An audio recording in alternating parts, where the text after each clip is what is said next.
Rasulullah sallallahu alaihi wasallam.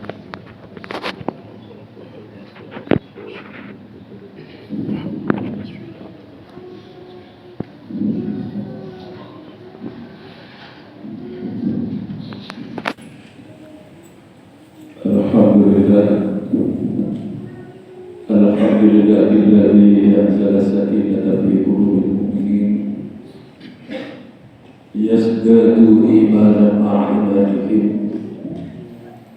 Asyhadu an la ilaha illallah wahdahu la syarika lahu wa asyhadu anna sayyidana Muhammadan abduhu wa rasuluh. Allahumma shalli wa sallim wa barik ala abdika rasulika نبينا وسيدنا وقرة أعيننا ومولانا محمد وعلى آله وأصحابه وأتباعه إلى يوم القيامة. أما بعد، فيا عباد الله، أوصيني وإياكم بتقوى الله والسمع والطاعة. اتقوا الله في سر أمرك وعلانيتك لقد فاز المتقون. قال الله تعالى في كتابه الكريم: أعوذ بالله من الشيطان الرجيم. يا أيها الذين آمنوا اتقوا الله وقولوا قولا سديدا يصلح لكم أعمالكم ويغفر لكم ذنوبكم ومن يطع الله ورسوله فقد فاز فوزا عظيما. Jemaah muslimin, jemaah salat Jumat yang dimuliakan Allah, mari dalam kesempatan yang baik ini, di tempat yang insya Allah penuh dengan keberkahan Allah, kita berupaya dengan sungguh-sungguh untuk meningkatkan kualitas iman dan takwa kita kepada Allah dengan cara patuh dan tunduk melaksanakan seluruh perintah-perintah Allah, sekalipun perintah Allah itu terasa amat berat dan amat tidak disukai oleh hawa nafsu manusia. Serta pada saat yang sama kita berusaha menjauhkan diri kita dari larangan-larangan Allah yang kadang-kadang larangan itu amat disukai oleh hawa nafsu manusia. Tidak ada bekal yang mampu menyelamatkan kita dari siksa Allah. Tidak ada bekal yang paling berharga yang akan mengiringi dan menemani perjalanan kita kembali ke hadirat Allah kecuali hanya iman dan takwa.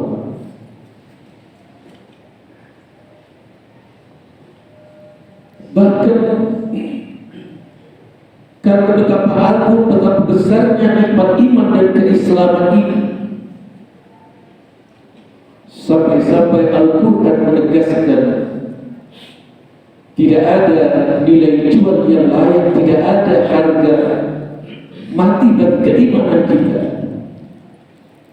kecuali surga yang telah dijanjikan oleh Allah kepada hamba-hambanya yang mukmin.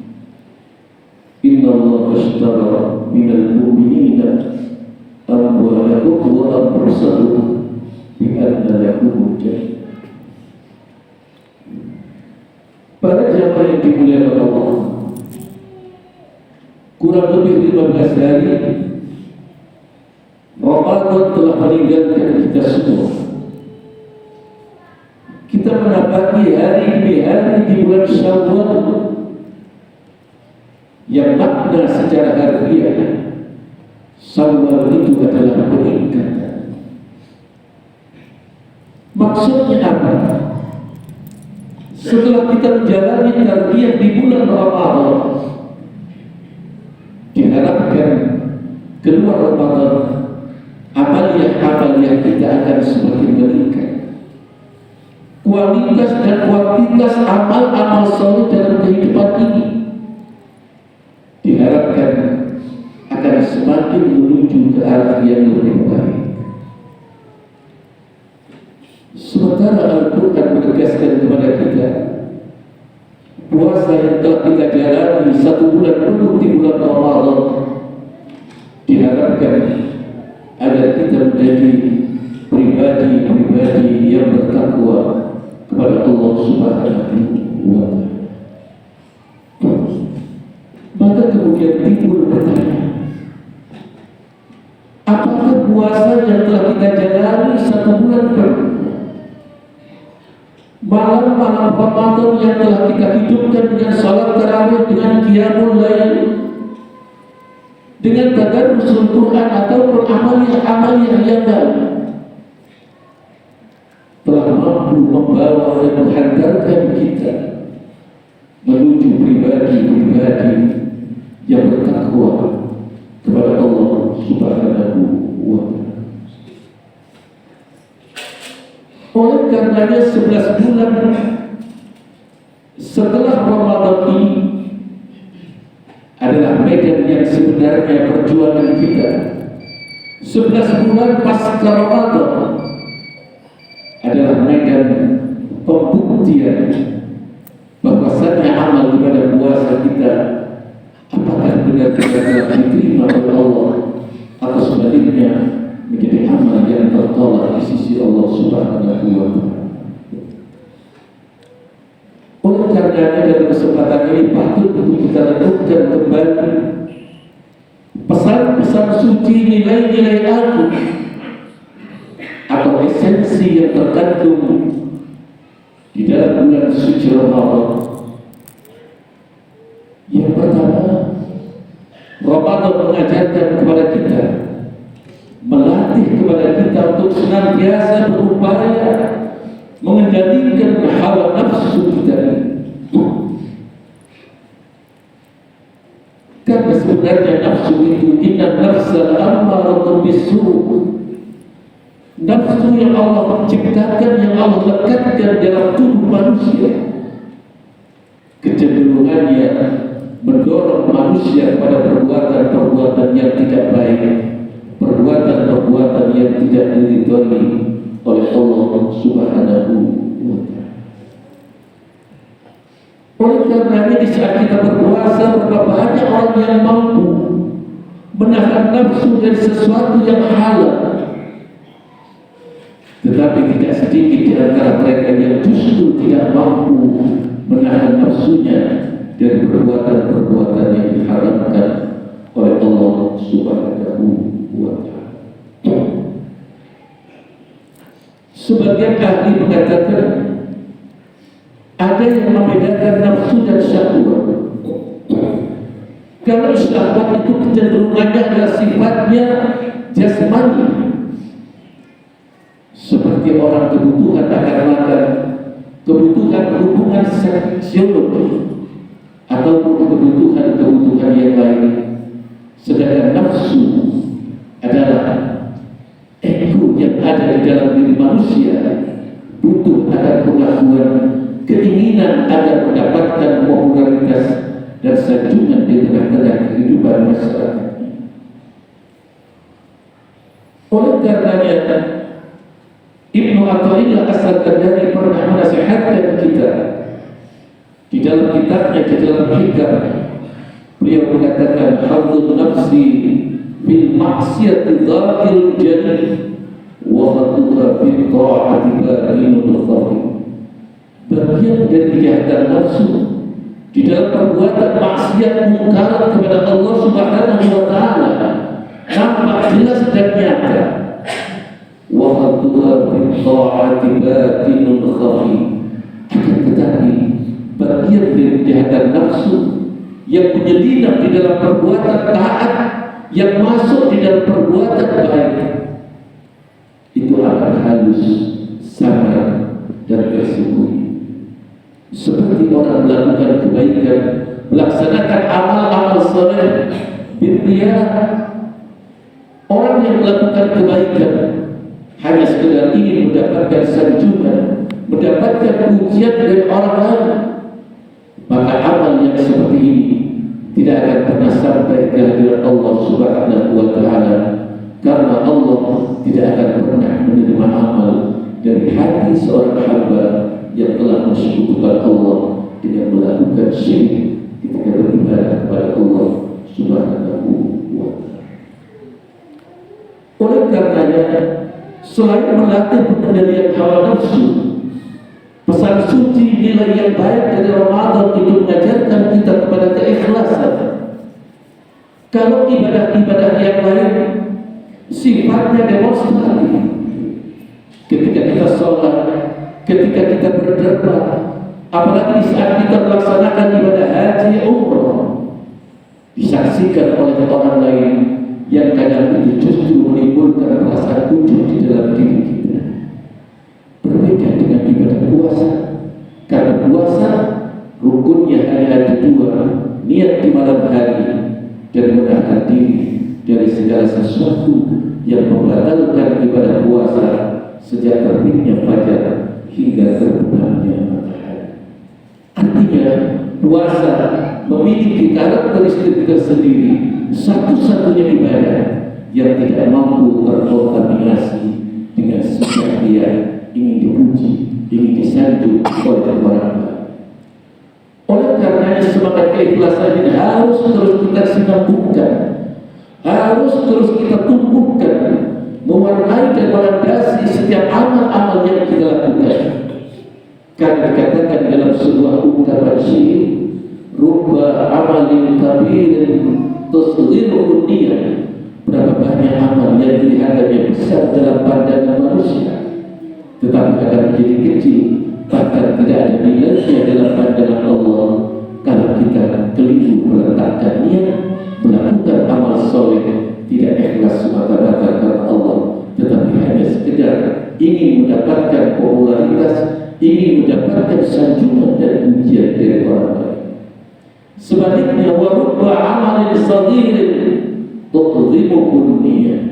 Berapa banyak amal yang kelihatannya kecil dalam pandangan manusia, tetapi akan menjadi besar dan agung nilainya dalam pandangan Allah ketika kita benar meletakkan niat semata-mata ikhlas karena Allah Subhanahu wa Ta'ala. Kemudian yang kedua,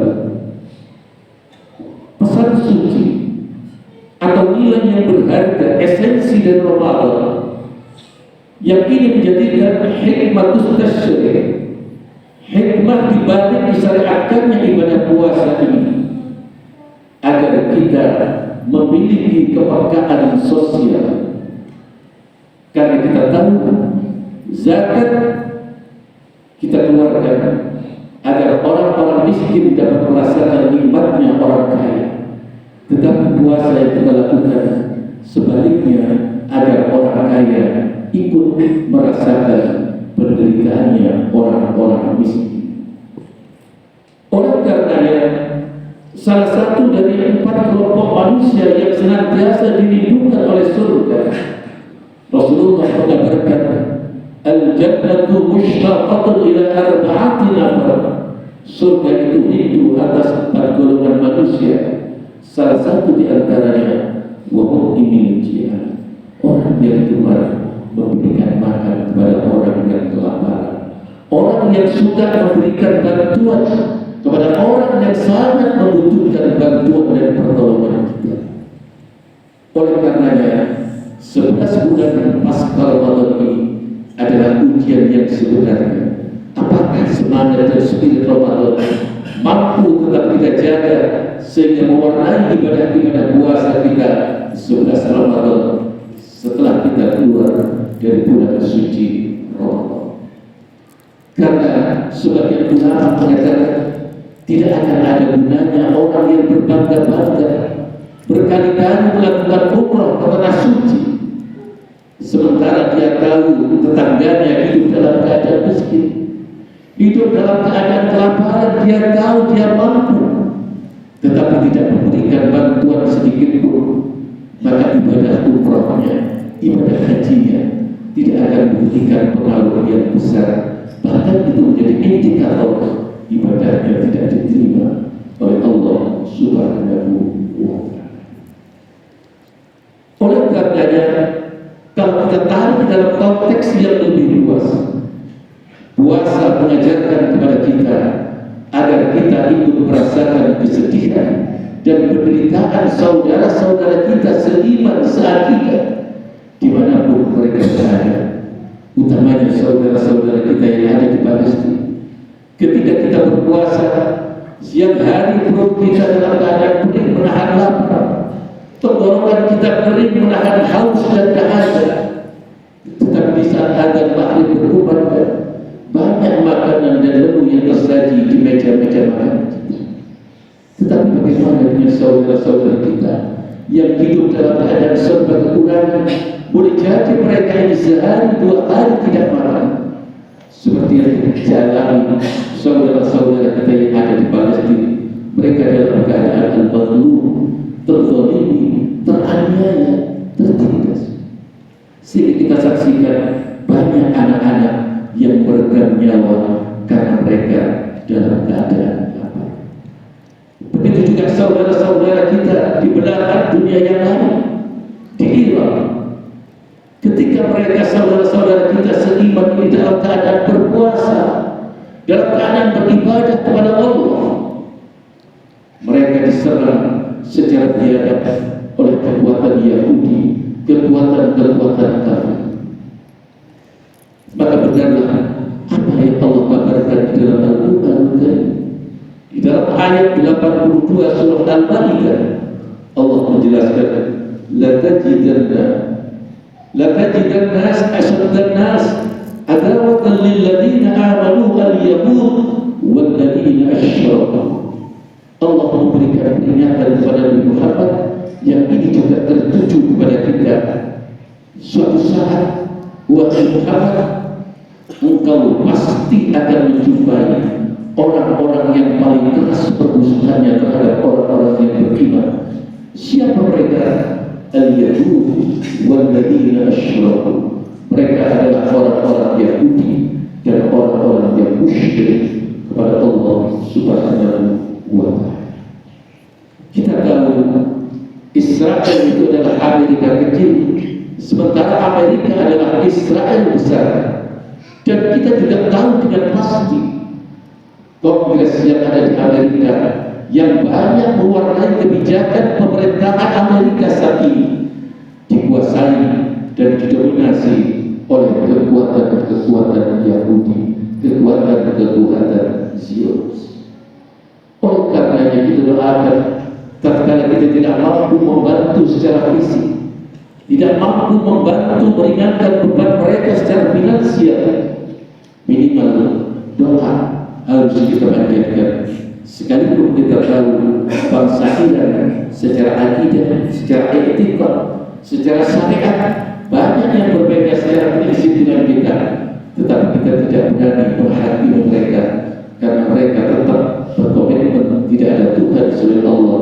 Mereka tetap mengakui Nabi Muhammad sebagai nabi. Kita lihat kezaliman dari Zionis Israel. Maka Al-Quran memberikan izin kepada orang-orang yang beriman. Udina lil ladzina yuqataluna bi annahum zulimu.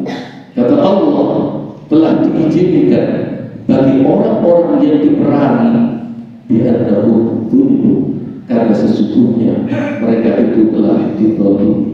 Mereka teraniaya, mereka tertindas, mereka terusir dari kampung dan negeri mereka sendiri. Oleh karenanya kita senantiasa berdoa kepada Allah, mudah-mudahan saudara-saudara kita seiman, seakidah dimanapun mereka berada, utamanya yang ada di Palestina, yang ada di Irak, ataupun di belahan dunia yang lain. Semoga Allah senantiasa berikan kekuatan, Allah berikan kesabaran, Allah berikan kekuatan iman dan Islam, sekaligus mudah-mudahan Allah berikan kemudahan kepada mereka diajarkan oleh Rasul. Allahumma a'izzal Islam wal muslimin, ya Allah muliakan, jayakan, kuatkan Islam dan kaum muslimin. Wa aqimil kafarata wal musyrikin wal yahud, hinakan orang-orang kafir, hinakan orang-orang Yahudi, hinakan orang-orang yang telah musyrik kepada Allah. Oleh karenanya sekalian, mari kita doakan mudah-mudahan saudara-saudara kita dimanapun berada, mudah-mudahan mereka senantiasa dalam lindungan dari Allah Subhanahu wa Ta'ala, dan segera diberikan kemenangan sekaligus kemerdekaan bagi bangsa dan rakyat Palestina. Amin Allahumma amin. Inna sanal kalam kalamullah bil alam, wallahu subhanahu wa ta'ala yaqulu ala lisanil alamin, wa idza qila al-Qur'an fastaghfiru wa ansitu la'allakum turhamun. A'udzu billahi minasyaitonir rajim. Bismillahirrahmanirrahim.